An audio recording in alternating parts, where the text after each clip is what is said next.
Hi everyone, Steger here, and welcome to the first episode of Fairview. Today we'll be starting work on the city's downtown, and we'll be using mainly low and medium density buildings, because I don't want to create a too prominent skyline. My plan for this series is to build two smaller towns near the edges of the map. They are about 10 kilometers away if you measure the distance from Fairview. My choice for doing that is that in America, towns are spaced roughly 10 miles apart, but with the scale of the game it's hard to really fit that into the map. So I've scaled it down to 10 kilometers instead. The reason for the 10 miles is that it's apparently how far people can comfortably walk in a day to get to the next town. This idea came off a YouTube video that I watched a while back, and it just talked about how towns were spaced 10 miles apart with a variation of less than a mile. I'll touch on where the towns are in a live play in the next episode. And the next topic for today is the theme of the city. It will be based loosely on America with some other assets as well. At the moment I've got some Australian assets, including some that were used in $2.20's Down Under series.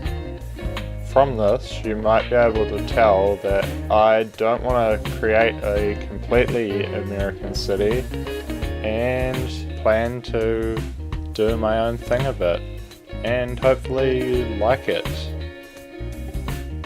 The idea behind this city is that it was founded in the 1800s, and at that time grids were quite a popular choice with city planners and traffic engineers. So that's why I'm using a grid for the start of this city. Grids improve mobility, which is how people get around and how easy it is.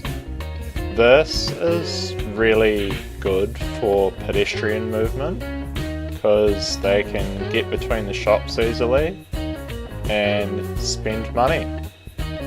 But grids make it a lot harder to establish a road hierarchy, because obviously if they're all the same, people are just going to choose whatever street to drive down. You can see this even just in this time lapse with the cars travelling on some of the other roads rather than sticking to the main roads that intersect. I guess that in the 1800s, when grids were a popular thing, there weren't any cars and they didn't have this problem and weren't thinking about it. The grids I'm using in this city are a bit larger than what can be zonable. You've probably noticed that on screen. I did a quick Wikipedia search and it told me that the block size in Sacramento, California was 120 meters by 120 meters. This is what I'm basing my grids off today. And the block size in Portland, Oregon was 80 meters by 80 meters, which would be the normal zoning distance from the center of the road in game. The larger block size leaves a little bit of empty space in between the buildings, and I will mainly be filling this with parking lots. This, I think, is important in trying to create a realistic city, because obviously in real life people need somewhere to park, otherwise they can't go shopping in the city. To make the parking lots, I'm using the parking lots roads mod. It requires me to also place down the parking lots manually, and it's kind of tricky to get it right sometimes. Some of the other mods that I want to talk about today include the Plop the Grobles mod. This allows me to plop down houses and shops and industries that would normally show up when you zone the areas. For this mod to work properly, you have to enable the Make All Historical setting. Otherwise, the buildings will despawn like they would if you unzoned a zonable area. I'm also using the Find It mod, which is the little magnifying glass in the bottom right corner. This allows me to search for the ploppable buildings to place down. It also allows to search for props and trees and pretty much everything you could think of that's in the game. To adjust things though, I'm using Move It, which is the little arrow thingies next to the magnifying glass.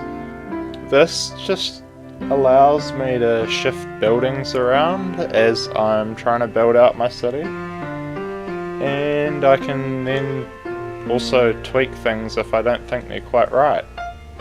So the mod also allows me to select a whole lot of things and delete them all at the same time.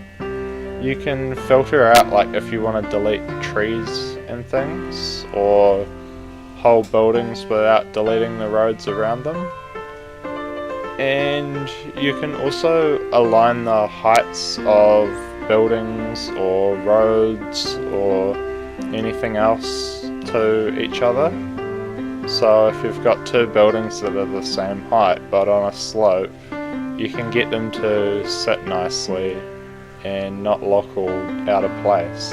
Another function with this mod is the ability to adjust the slopes of your roads or even buildings if you wanted to. So that's a few mods that I'm using, and you can check out the full collection in the description.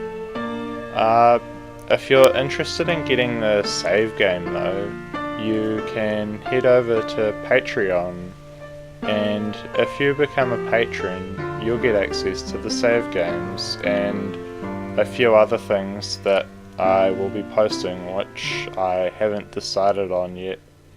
Probably early access or something, or I'm thinking about doing a video of my setup. If you are thinking about going over to Patreon, I'll just say this now, that the city is currently quite demanding on my computer, and unless you've got a good setup yourself, then it won't run that well. Or maybe some of the reason for my performance issues are the graphics mods that I'm using. Anyways, we're now going to skip through some of the time lapse because I've run out of things to say for now. And now let's talk about what we've been doing this episode. After I put down some roads, I started with the park. This is just a simple park that I used the Park Life DLC to create. Then I started plopping down the buildings and creating what will hopefully be the city centre. After this, it was on to filling in the back of these grid spaces. with the parking lots and more shops. Next episode I'll continue on the downtown, and I use some larger buildings and more franchises because I've downloaded some more assets after filming this, so I make use of them. And at the end of the next episode I'm going to do a live play and just go around what I've built so far. After that I'll probably start working on some suburbs, because the city has no residents and it kind of needs some desperately. Otherwise we're not really making any progress. Thank you, and soon we'll get on to the cinematics. But first I better do the whole YouTube thing.